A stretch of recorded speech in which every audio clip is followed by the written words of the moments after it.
3 years ago, John Horgan, then a senior writer for the Scientific American, caused quite a stir with a book called The End of Science. In it, he argued that scientific inquiry had pretty much run its course and that questions left unanswered would probably remain unanswered.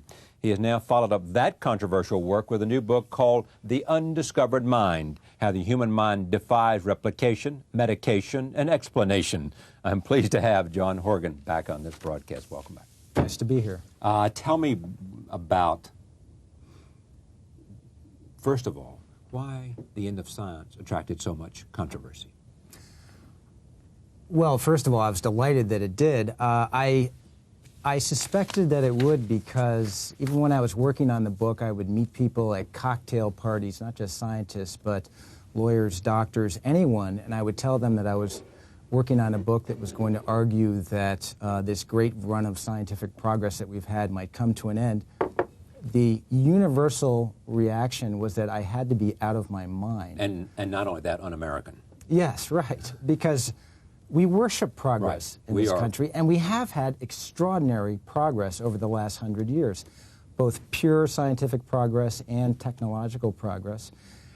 And I think we've come to believe that it has to continue. We're so immersed in images of progress that we think that it's eternal now. And I believe that. Do you believe? Most people do. I believe that. Most people do. I believed it at one point myself. But science itself tells me that there are limits to what we can learn through science. And my analysis of what science is doing now tells me that those limits are approaching quite fast. Where are they? Where are the limits? Yeah. In which fields? In any field. For example, in particle physics, particle physicists now are trying to create what's known as a grand unified theory that would explain not only how particles interact. It wouldn't only explain electromagnetism and the nuclear forces, but would also explain gravity. Right now we have quantum mechanics, which explains how particles work, and we have relativity theory, which explains gravity. Particle physicists want to have one tidy theory that unifies everything. Right. To do that, they've created a theory called superstrings, which postulates that there are these little tiny loops of energy and in 10 dimensions of space. It is not something that can ever be conceivably verified by experiment. Would you believe we've discussed this on this program? Yes, I remember that. Oh, with Brian Greene, yes, was it? With Brian. Right. Yes, right. He's a very poetic and persuasive proselytizer for superstring theory, but I think if you press him, even he will admit that this is a theory that can't be verified in the same way that the theories we have now can be verified. These superstrings can never be detected in any possible experiment. These extra dimensions of space and time can't be detected. It's a theory that really survives because of its mathematical consistency, and that's not science anymore, it's philosophy. So, I mean, everybody reacted as I did, is that Horgan's out of his mind. I mean, if he thinks that there's not a whole lot that we don't know in science. Well, certainly there is a lot left to learn, but what I was arguing was that science in this mode of grand discovery, science that's providing these tremendous insights into nature, like relativity and quantum mechanics and natural selection and DNA genetics, that kind of science is over. And in the future, we're going to be more or less filling in details and extending the theories that we already have. What would you think that the last great frontier was the discovery of the double helix? That was certainly up there. The Big Bang theory was also a big one. That's really only been in the last 50 years that we've confirmed that. But I do think that the last great frontier for research is the human mind and brain. So that's what led you to the brain. Right, and that was one of the criticisms of my first book. There were some critics who said they pretty much granted that maybe particle physics and cosmology and evolutionary biology might have passed their peaks, but they said the science of the human mind and brain surely will have all sorts of revolutionary discoveries in the future. And I did cover that in The End of Science, but I really just talked about the search for a theory of consciousness, which is really just one part of all the range of mind-related research. So I decided to write a book that would look not just at consciousness, but also attempts to find better treatments for mental illness or better theories of mental illness. I wanted to look at attempts to replicate the human mind in machines. That's artificial intelligence.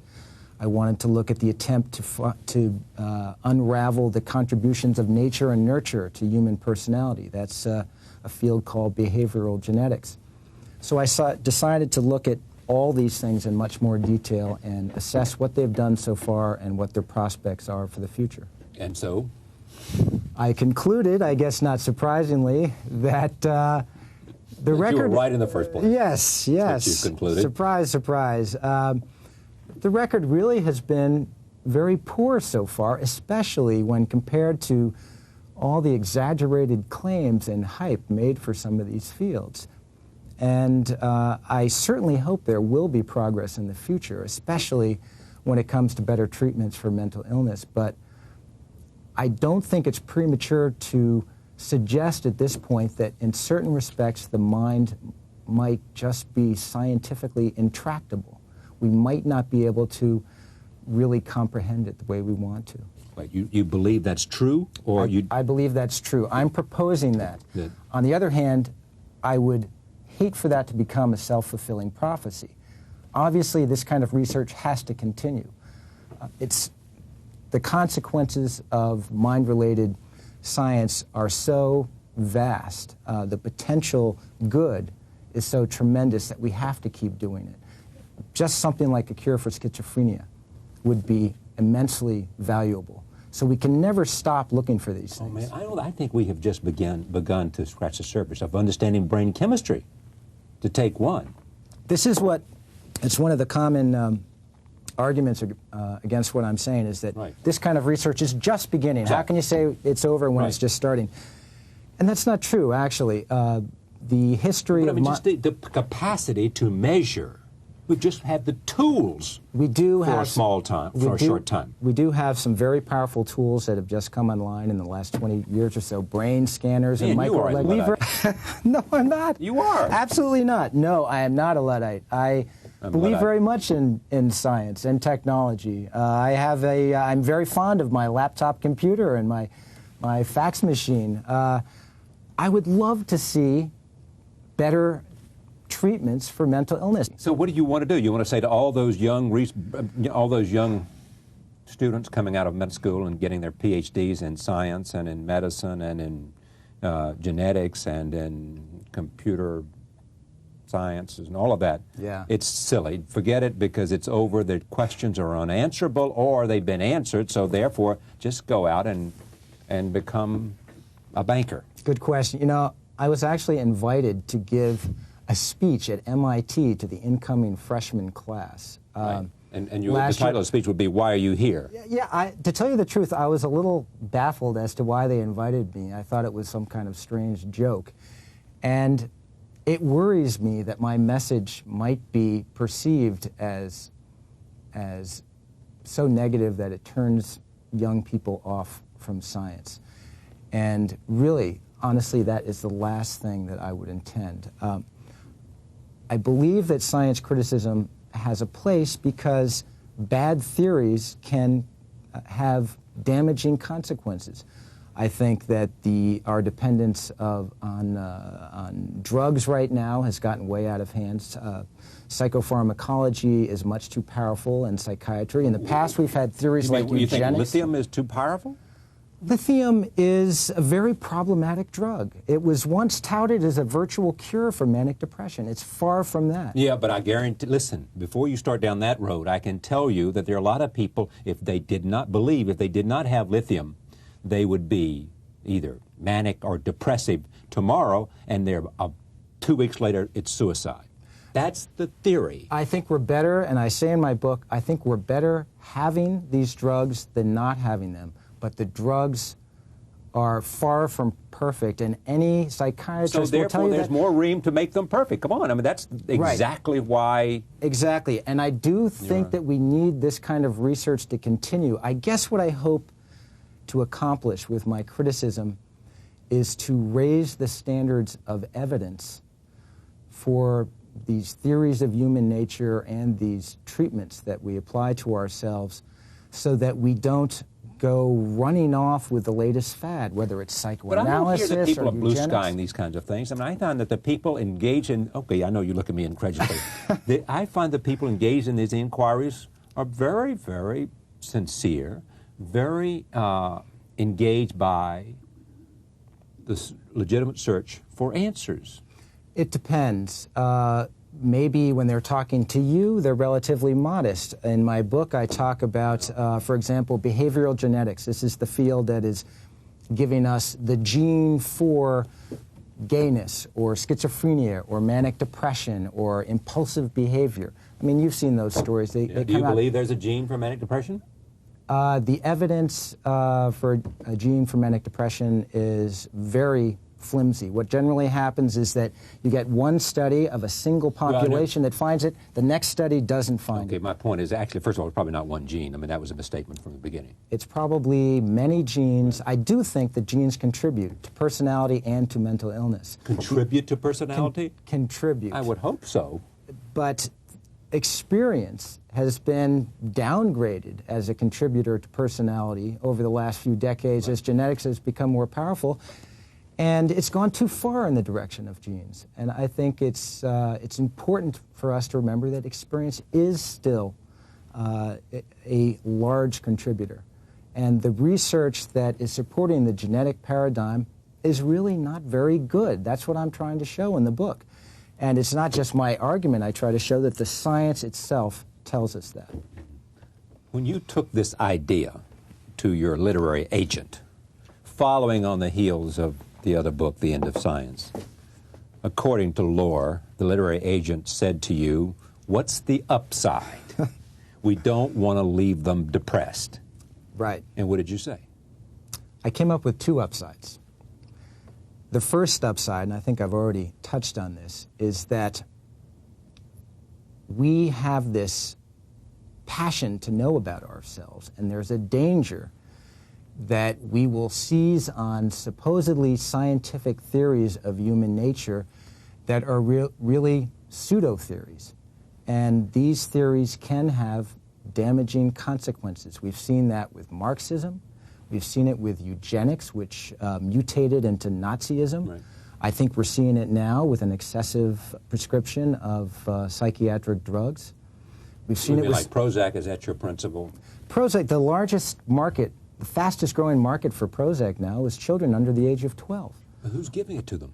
The psychiatrists, of course, Yeah. and psychologists. In order to do what? To even out their moods, or what? What's the idea? I've got two kids. I know kids can drive you crazy, and I think that some of the normal vicissitudes of childhood are now being treated with these drugs, and the problem is that there's no evidence that they actually work. Also, there's no knowledge of the long-term consequences. So anyway, one upside of my book is to make us more skeptical and less gullible, less susceptible to these theories of everything that purport to tell us who we are and even who we should be. Where are you in religion?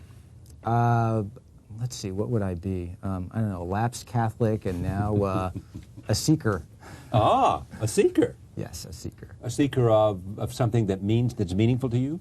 Yeah, I guess that would be fair to say.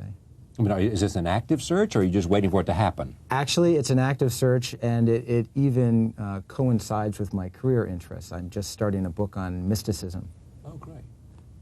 And you find that relevant and influential? Well, is this... both of my first two books took me to the edge of mysticism. What I realized in talking to scientists for The End of Science was that a lot of scientists are looking for some sort of absolute truth, for some sort of blinding revelation that lies beyond what science can give. They were really looking for some kind of mystical truth. And the same issue came up in my recent book on mind-related research. There were some scientists who thought that maybe the next great step forward would come out of Buddhism or research on psychedelic drugs or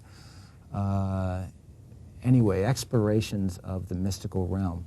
So I took that seriously enough to decide to write a book on it. You also seem to come to this conclusion. By the way, the name of this book is The Undiscovered Mind, How the Human Brain Defies Replication, Medication, and Explanation. I mean, you do come away with this with a kind of wonderment at the human brain, don't you? Yeah, I hope so. I guess one of the ideas that I wanted to convey in the book was that there are other ways of understanding ourselves besides science. Shakespeare is arguably the greatest theorist of the human psyche who ever lived. Even nowadays, you have some scientists who are brilliant writers in a literary sense, like Oliver Sacks, the neurologist, who they get at our brains and minds not just with scientific theory, but with poetry and metaphor. There are some scientists whom I quote in the book who think that that might be the only way to go in the future, have a kind of quasi-literary, quasi-scientific, this weird hybrid for understanding our brains. And interestingly, that's what Freud was too, a great writer who also happened to be a scientist. Some might want to come along and say two things about this. A, you're anti-intellectual in the best sense of the word, not in terms of, you know, look at me how smart I am, but you're anti-intellectual in terms of, you know, the journey of discovery. In other words, saying that the journey, denigrating the journey of discovery. Right. Saying it, forget it, it's futile, it's over, there's nothing to learn. Well, first of all, as I said before, I am not recommending that Congress pull the plug on all neuroscience and cognitive science and so forth. I hope not, because, you know, there's somebody sitting somewhere who's going to discover the cure to cancer, right? Right. Somebody is going to do that. Let's hope. Well, okay. I believe that. But part of the journey of discovery, I think, is also recognizing our limits. And that's what science is about. Science is a self-critical process. What bothers me about much of the coverage of science nowadays is that it's too much cheerleading and too much of this worshipful attitude toward progress. And I think we need more of this questioning. More realness. Yeah. I mean, understanding limits has never been something that I've been particularly comfortable with. So that may be my own bent. Well, I think your attitude is shared by most people in our culture. And you think that's unhealthy? I just think that my perspective can enrich the dialogue over where we're going. Granted, you know, because the height of anti-intellectualism would be to dismiss you for the wrong reasons. I feel like and if in fact you engage the idea, then you serve a purpose. I feel as though some of the dismissal of what I'm saying is, it's almost as though I was presenting some sort of heresy within a church where absolute faith is the church of progress. This book again, The Undiscovered Mind, How the Human Brain Defies Replication, Medication, and Explanation. I suggest you John Horgan, In Search of Religion as well. Thank you. Pleasure. Thank you. We'll be right back. Stay with us.